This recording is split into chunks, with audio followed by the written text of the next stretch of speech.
Hello, a very warm welcome to Handcrafts with Nadine. My name is Nadine. I'm coming to you from northern New South Wales in Australia. I'm originally from Montreal, Canada, and I've been living here with my husband and my two teenage girls for about nearly 12 years, 11 and a half years. My husband and I have a small business where we make coconut ice cream and coconut yogurt. Okay, on today's episode, I'm very excited to talk to you about a work in progress for knitting. For sewing, I have a finished object, and I actually have a crochet work in progress this week. I haven't crocheted in ages, or as they say here in Australia, crocheted. Not sure where crocheted came from, but yeah, I still pronounce it crocheted. Okay, so I'm wearing my finished sewed object. It is, drum roll please, a hinterland dress. Hinterland dress number 7. So I started this last week. So if you've seen last week's episode, I had just done the bodice. I had, as per usual, difficulty doing the neckline. That's always the trickiest bit for me. But yeah, I got there in the end. I did use this really bright orange bias tape that I purchased. However, it does not look good. Like as I said last week, I ended up sewing it from the outside because I could not get the bottom stitches to look nice, so I ended up stitching it from the top to make it look neater on the outside, which was what matters. But the inside with the bias tape, it does not look good. It's yeah, it's just a mess. Sometimes I've sewn off the bias tape, sometimes the bias tape has opened up, and anyways, so my plan is I am going to go over it again with another piece of the same bias tape and stitch it by hand so I can have more control of where everything's going. I can see what I'm doing, and then it'll look a bit nicer on the inside, but that's just for me because no one else is going to see the inside of the dress. I'll just stand up and show you. I hope you can see. It's quite long. It comes about 15 centimeters below my knees. I'm 5'4". I know the pattern is designed for someone of 5'5", but I just follow the pattern and I use the longer skirt length. Yeah. I did not make a button placket, the top or the bottom. There's no waist ties, and I did the 3/4 length sleeves. I didn't do the ties. I have done the ties on some of the dresses, but this is a denim fabric, which I purchased at a flea market for $15. I was very pleased. So it's denim, it's quite thick. So I think it's just too bulky a fabric to have waist ties. I think it would just look a bit funny. Okay, and speaking of the bulkiness of this fabric, so if you've made a hinterland dress, you'll know that you have to gather, oh, this is in frame. You have to gather the skirt bit, the top of the skirt. So you sew 2 lines about 1 centimeter apart at a very loose gauge, and then you pull those in. You draw them in to bring the fabric in until it's the same diameter as the top, the bottom of the top.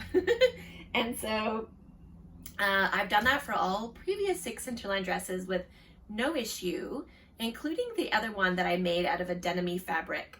But I guess this one is a lot stiffer because I sewed my 2 stitches, and I mentioned last week that I'm actually using 100% cotton thread, which I was very stoked to find at an op shop. That's like a secondhand store. Yeah, so I found a 100% cotton thread. So I was very pleased to use it, and it worked. It worked a treat for everything except for doing the gathers. So I'd sewed the 2 gathering stitches and I pulled them and it just snapped. Like I tried this one on the other side, and it was just snapping away. So I was like, oh, okay, I'll just do it with polyester thread. So I put in just some white polyester thread because you remove it anyways after. So I sewed in, again, I went right over the other one, and then I pulled it and the polyester snapped as well. So that's how thick this fabric is and stiff. So I was like, oh no, what am I gonna do? Yeah, before I had a cry, an idea popped into my head. Okay, what if I just try doing pleats? I've never done pleats before. I am very, I guess, advanced beginner sewing. I have been sewing for quite a while, but I don't love it. I find it very tricky for myself. I'm not very patient, which is funny because I knit and crochet, but I feel when you knit and crochet, you're going, going, going. And with sewing, there's a lot of going really slow. Yeah, and so I don't really have the patience for that. But I do love having handmade sewn clothing. So there you go. So I decided to do little pleats. So what I did, and I'm going to show a video at the end where I explain what I did. It was actually super easy. In fact, I think I found it much easier than doing the gathers, especially because when you do the gathers, your fabric's so bunched, and then when you're trying to sew it together, I find it, yeah, very finicky. So this was way easier. I guess if I was going to be fancy, I would have tried to do, you know, maybe these pleats going that way and then these pleats going that way. But yeah, I didn't do that. I was just like, all right, it was the first time I did them. So I thought I'm just going to put them all going in the same direction, see if it works. And it really worked really well. So I just, yeah, stitched a little bit, folded over the fabric, and yeah, it was very satisfying that, you know, I thought, oh my gosh, what am I gonna do? You know, is this garbage? But it ended up working in the end, and I'm very happy with how it looks. So I have not washed the dress either. I didn't wash the fabric before I sewed it. I did hang it out in the sun because I did get it from the flea market. However, it didn't smell mildewy or moldy or anything, so, but I just hung it in the sun anyway. I didn't wash it because, as I mentioned last week, we don't have a dryer. So I think the issue is sewing. They always want you to pre-wash your fabric and dry it so that it has a chance to shrink. So when you sew it, you know, the different angles don't shrink after you've sewn them together, because they'll shrink in different ways. Anyways, we don't have a dryer, so it's not an issue. And then I haven't washed it yet just because it's pretty newly finished, but I'm hoping that it will soften a bit because as of now, it's very, very, very, very stiff. So yeah, which I don't know, I guess it's a look, but yeah, when I sit down, it kind of bunches a bit funny, but anyways, I'm very pleased with it overall. I love the color. This is one of my favorite colors to wear. And yeah, the sleeves I thought came out really nice. This is the is it the third? It might be the third long sleeve hinterland dress that I've made. And I think it's the fourth. I think I got this bit correct. When I look at what I've done, I don't think I did it right the first 3 times. So I think this time I nailed it, which is great. I love to improve and yeah, just learn new things. So I think I really nailed it there. So now I'll know how to do that technique from now on. So I'm very pleased about that. Again, this pattern is by Sew Liberated. Okay, for knitting.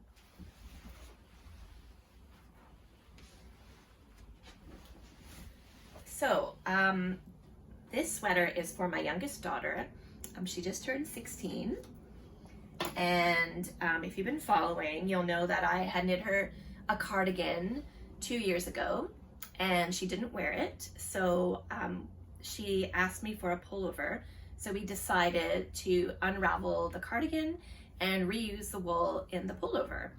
This is the color that she wanted anyway, so it really worked out perfect. This is Nundle Superwash, I think 10 or 12 ply, I'm not sure. I believe 10 ply is like a worsted. Again, I'm from Canada, so we go worsted, DK, and in Australia, everything is by the ply. So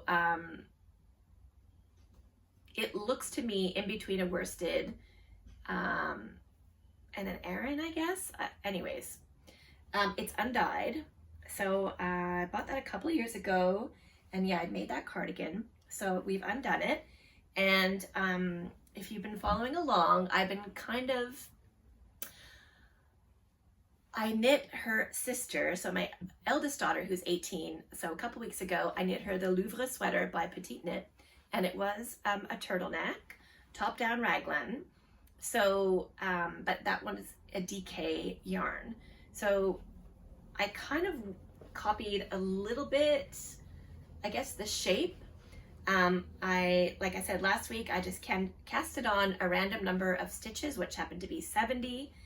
And then I did short row increases in the back. I thought I was going to have to rip out a lot. In the end, it worked out perfectly. I just kept going. I knew that I needed 32 stitches for this front panel. Okay, that I forgot to mention that. She really liked the Aluminum sweater by Sari Nordlund, which has a lace pattern down the front, but that pattern is a bulky, super bulky sweater, so it just wouldn't be appropriate for her to wear here. It doesn't really get that cold. She's not going outside in the winter for long periods of time, you know, when it's cold. So yeah, so we decided to make something a bit lighter. So I'm using this yarn, and I got this stitch pattern from a book that I have, a knitting book from the 70s. And 2 episodes ago, I showed the book. So if you're curious to see what it was. So yeah, that was the fern pattern. And I knew I needed 32 stitches to make that. So I made sure that I had my 32 in the front. I think I had originally 8 stitches on either side for the top of the sleeve. And then, yeah, the rest I just increased. As I did the short rows, I increased the number of stitches until I got to 32 in the back as well, and then went from there. I didn't use the Louvre increases, which was make one right, knit 2, make one left. Instead, I just did KFB, knit front back, knit front back. Yeah, just 2 knit front backs in a row. And the increases look like that. And yeah, so I knit the body.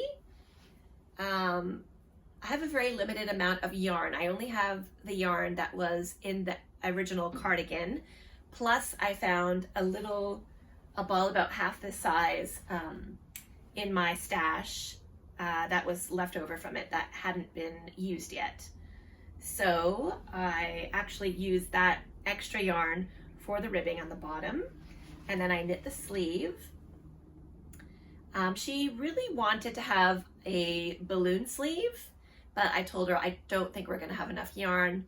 I even checked on Nundle's website, and I don't think they still have this yarn, and not to mention I can't even remember if it was, which ply it was. So yeah, we're just gonna go with what we have.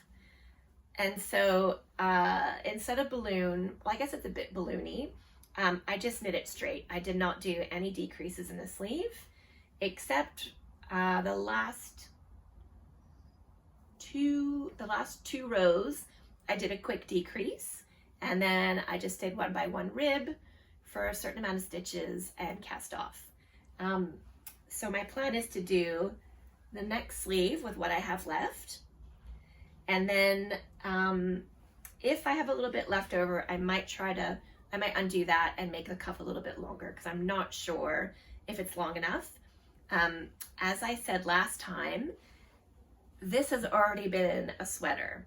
It's superwash yarn, which grows when you block it. However, it's already been a sweater that was blocked and grew, so I don't think it's gonna grow again, because if I look at this yarn, like I showed last time, it doesn't have a lot of bounce. So I feel like it's already stretched. The yarn has stretched and kind of stayed there. Yeah, one of Not so great things about superwash yarns. Another reason why I don't like to purchase superwash yarns anymore. So I don't think it's gonna grow any more than this, and the sleeve is probably only just in the right spot. So hopefully, fingers crossed, I'm gonna have a little bit of yarn left to make the sleeve a wee bit longer, but otherwise, she's tried on the body. It fits her really nicely. She's very pleased. Also, hopefully all these bumps are gonna settle down once they're wet, once it's blocked. And yeah, that's about it for that sweater. Okay, something I haven't talked about in a long time, I haven't done in a long time, is crochet. So if you watched my very first episode, I give you the history of when I learned to knit and crochet. A little summary, I guess, is my mom doesn't knit, but my mom does crochet. So she taught me to crochet when I was 8 years old. And she used to crochet, like she crocheted a baby dress for me when I was little, and bonnets. She didn't do, she hasn't kind of kept it up. Every now, like she crocheted baby blankets for when I had my girls, but she doesn't crochet a lot. When she taught me to crochet, she just taught me the stitches. So from there, I would just, I would make stuff for my dolls. I made a sweater, a vest, a hat, a scarf for my friends without knowing anything about reading patterns. And same thing for knitting. I learned to knit when I was a flight attendant. One of the other flight attendants on my flight, her mother-in-law was teaching her how to knit, and I was like super interested. So I watched her, and she let me have a go, and I just fell in love. I thought it was amazing. And when I got home, the next day on my day off, I rushed over to kind of one of those, kind of like Michael's, but not Michael's, like a very mom and pop version of Michael's. And I bought, plastic needles, acrylic yarn, and a little pamphlet on how to knit. So this is before YouTube. So I basically had to teach myself kind of the rest. Using the book, remembering what she had showed me. And so there was no patterns in the little pamphlet. And again, I didn't know how to read knitting patterns. For some reason, I thought that was really hard. So what I would do is I would take sweaters that I already had, and I would count the stitches, and I would cast on and then just knit, and I would copy my sweater. So I would copy knitting flat. I didn't know anything about knitting in the round. So knitting flat, I would knit up the sides, and then I would decrease and go up the front. And then, and then I had made a sweater. I made a cardigan based on Julia Roberts' movie, The Mexican. I went to go see that movie in the theater, and because it was on the big screen, I could see the sweater pattern that she had. It was like a brick pattern. I'll show a photo. Actually, I think I don't have this sweater anymore, which is really sad because it was the first thing that I'd knit really, but I chucked it out because it was made of acrylic, and I was just like, oh, I don't want this, it's acrylic. So not chucked it out, I gave it to secondhand store. I found a photo of it, so I'll show you the photo. Anyways, I managed to take the sweater that I had, counted the stitches. Luckily, I guess the gauge was the same with the one pair of needles that I happened to buy, and I went and bought orange yarn because I wanted it to be orange. So I made this cardigan.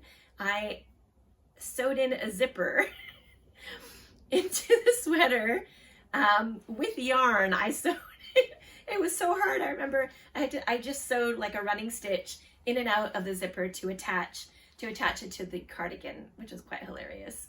And and then maybe a couple months later, I ran into that flight attendant again, and I was like, "How's your knitting going?" And she's like, "What?" And I said, "Well, how's your knitting going?" And she goes, "Oh, no, it wasn't for me. I didn't really get it." And I said, "I made a sweater." And she was like, "What?" Anyways, all of that to say is, it was quite a long time before I really knew how to follow patterns. So I would just make stuff up. And obviously, I really love doing that. I find it very satisfying. I really recommend just understanding how, how to read your knits and having a go at trying something, because you could always rip it back and knit more, because we love knitting, right? So if you have to rip back, hey, you get to knit again. So back to crochet. So my daughter asked me to crochet a pair of shorts for her best friend for her birthday. And I was like, okay, no worries. And she actually, on Pinterest, she found a pattern for me to use. They are the Michaela shorts. So I'll show the photo of it. And the pattern is by Drops. Yeah, Drops Designs. I've used their patterns for a cardigan that I knit for my husband a couple years ago. And I find they're not very hand-holdy. They're very just basic, you know, a lot of at the same time do this, at the same time do this. So you really got to be onto it when you're knitting them. So I was a bit worried because I don't think I've actually crocheted a garment before from a pattern. I've crocheted some tops for my kids. I've crocheted a dress for my youngest daughter, but not with patterns, just kind of going. The great thing about crochet is you really can go in any direction. Like when I was making her the dress, I'll show it to you another time. If something's not long enough or wide enough, you can go back and add to it really easily, because there's no live stitches. You can just keep going around. It's very, yeah, not 3D, but you know what I mean. So I followed the pattern for this, and I was worried it was going to be tricky because I don't really know that much about crochet patterns, but it was actually very easy, very well written. I totally understood what they were talking about, and yeah, I'd highly recommend it. So I'll show you. They're very short, therefore, you know, they're not for me, that's for sure. So I finished this leg. I haven't finished this leg. And so you start at the top. It's also a free pattern, so I don't mind sharing about it. I knit her the smallest pair. She's very tiny. Hopefully they're gonna be small enough, because I don't know, I guess, I don't even know what my crochet gauge is. I guess I have a big crochet gauge because that's the smallest size. There is, however, some holes here. You add a drawstring at the end, so she can always cinch the waist in, and then they'll be maybe a little bit loose. But honestly, this took maybe not even 2 days, so I can make her do a little bit of math and make it a bit smaller if the need be. So you start at the top and you do short rows to raise the back, which I thought was very clever. I don't know if you can see the short rows. The short rows are done in single crochet. And then from there you increase on the sides, and then you start to increase in the middle of the back. And so that kind of flares it out a little bit. And then once you're at a certain number, you crochet a very narrow panel down the middle up this way, and then you attach it to the front. And then you go and continue crocheting around the leg. So I actually only did another 2 rows. So probably in the pattern ones are quite long. You do quite a lot more rows, but I only did the 2. And then also there's like a beautiful edging on the pattern. But my daughter said she just wanted just a shell stitch. So I just crocheted along. Shell stitch is my favorite crochet edging. In fact, I've actually used it on two of my knitting hemlines. Yeah, I'll probably show that top again when it comes to our summer, when it's time to wear it. But yeah, it's yeah, it was so fast. It's gonna use oh, did I show? This is the yarn that I used. That's just from Spotlight. The brand is called 4 Seasons. Flinders, cotton 8-ply. The color is dark blue, actually it could be DK blue because it's 8-ply. I don't know. Maybe it's saying DK, the color is blue, or maybe DK is for dark blue. I don't know. At any rate, it's a really lovely kind of dark royal blue. And the crochet hook I used, glasses, 4mm. Oh yeah, if I wanted to make it smaller, I could go down a crochet hook. Sorry, thinking out loud. Yeah, I really like them. Hopefully she's gonna love them. Her birthday's on Tuesday. So all I have left to do is literally 2 rounds of the other leg and then the shell stitch, and then crochet a tie for the waist tie, and then I'm done. So yeah, that was a little bit unexpected crochet project. I do love crocheting. It's really, really, really fun. And if you don't know how to crochet, I highly recommend that you learn, especially granny squares are really, really fun.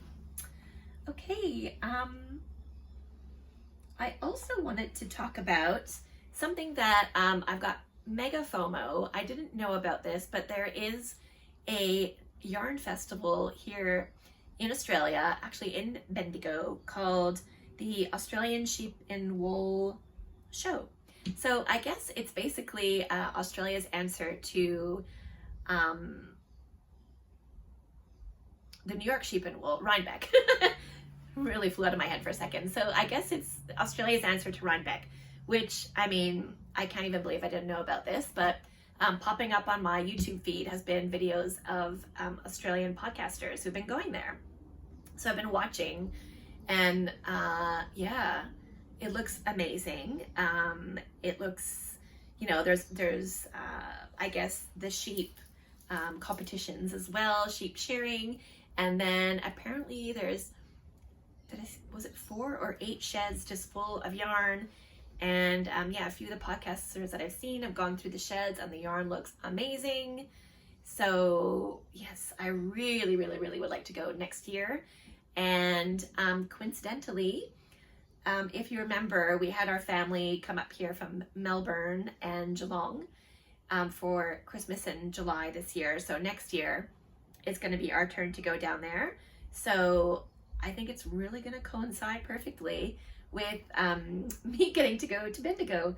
So from my sister-in-law's, I think it's a 2-hour drive, 2 or 3 hour drive. And then while we're there, we can visit my father-in-law and his partner who live in Sutton Grange, so not too far from there. So hopefully, if all goes according to plan, I will get to go next year. Part of me, you know, up in Calgary next week is going to be Knit City in Calgary, and part of me was kind of like, oh, because if you watch my videos, you know that I was a flight attendant for Air Canada, and I took a severance package, and I have tickets. I still have my standby tickets, so I could very easily, I could kind of sneak off, go up, drive to Brisbane, and then go up to Calgary, stay with my mom. I mean, really, it'd be kind of perfect. But yeah, it's just a bit too late notice, and yeah, I can't just really abandon the family and take off for a week as much as I'd like to. But hopefully Knit City will be in Calgary again another year so that I can go, because how perfect. Okay. Oh yeah, the last thing I wanted to mention is a new pattern by Amy Christophers. You've done it again. Savory Knitting. She can do no wrong. I think she must be one of my favorite designers, because I've knit 3 Felix cardigans, and my crochet and knit cardigan, the Ariana cardigan, also by Amy Christophers, and now she has the new one called, hang on, is it Pauline? Pauline cardigan, which she named after her grandma, and it has a quilting motif.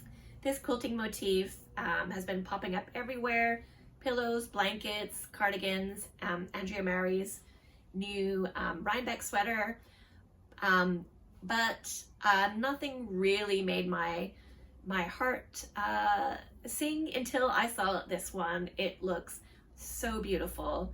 It's knit with a collab with Farmer's Daughter Fibers and Spin Cycle. So Spin Cycle, as much as it looks so beautiful and I love it, it's completely unaffordable for me. Being in Australia, the Australian dollar versus US dollar is really bad, and shipping, and it is already at a high price point. So if I were to make it, I would either make it with 2 solids or try to find an equivalent yarn. I think it's worsted. Part of me also feels like maybe that would be a bit too warm because it's color work throughout the whole cardigan, so that means it's going to be doubly thick. So part of me is thinking if I were to make it, I would like to use a smaller, maybe a DK yarn fingering, and then just make it in a larger size and kind of scale it up so that it would be thinner, because that would be very warm here.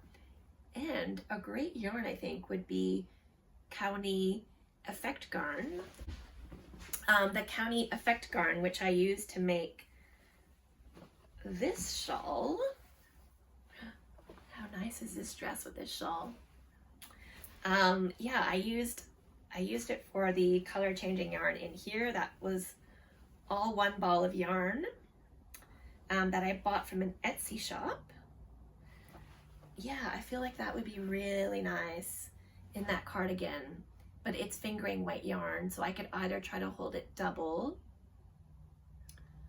or I can knit it in fingering, which would be really cool as well. Yeah, I can't remember the name of this shawl. I'll put a photo and the name of it up here. I really can't remember, but it's a really lovely pattern if you like to knit mindless knitting. It's really great.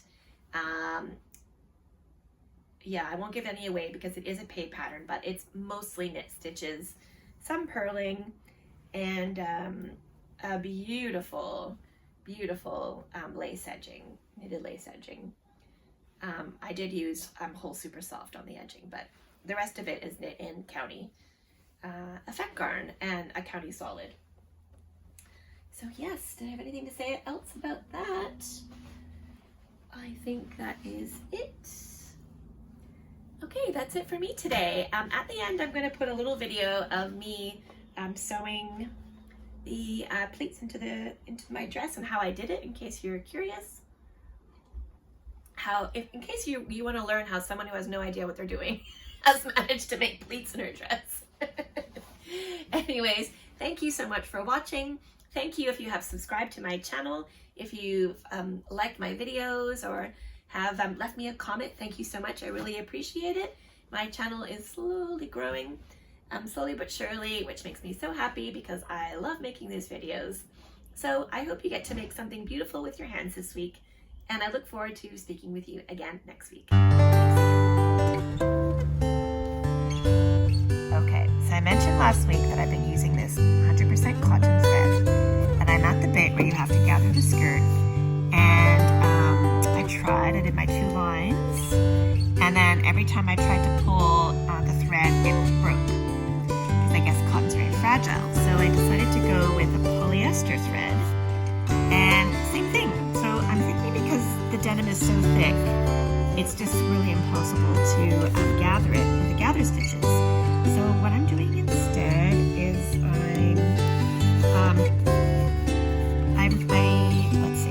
I pin the middle. So I've got the inside of the top inside there, and I pin the middles together. So I've got from the edge of the skirt to the middle, and I'm just every couple of centimeters, I'm just doing a little pleat on the skirt side and then sewing across. And I'll let you know how that works. Okay, I'm at the last one. There's where I started. So I just thought I'd try to hold my camera with one hand and sew with one hand.